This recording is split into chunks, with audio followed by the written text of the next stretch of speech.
clarinets, this is Mrs. Blizzard, and today we are going to talk about how we read a clarinet fingering chart. Okay, so a couple things you need to know. If you look in your Essential Elements book, your clarinet fingering chart is on page 46 and 47.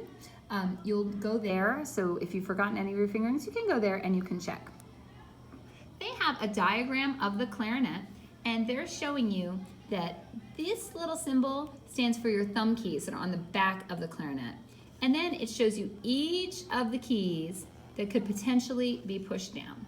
For the most part, to start out with, y'all, we are going to start with just a few keys, which is great. We're going to go over here to page 47, and we're going to find your first note, which is G. Okay, this is the note that we're starting on in class. And look here, we've got on the left side, we have these two things off to the left. These stand for the thumb keys on the back of the clarinet. And you see that neither one of those is colored in, which means you don't press them down. Over here on the top, this stands for your left hand. This is the only joint you have on the clarinet right now. And you see that none of those are pushed down. And on the bottom, nothing is pushed down there either. So for our G, we call it open G because nothing is pushed down at all. Okay, it's a completely open note on the clarinet. Now, the next note that we're going to learn as we go down is going to be an F. Okay, so here's your next note.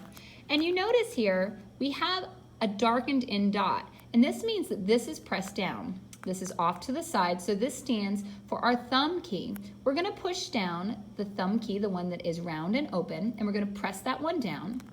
And then nothing else is colored in, so we don't press down anything else. If you want to play an F, you just push down that thumb key and nothing else. Okay, if we want to move down and we want to play an E, for example, this will be our third note. This is how it's notated, and this is how you play it. You push down a thumb key, and you push down the first finger of your left hand. Nothing on your right hand is pushed down.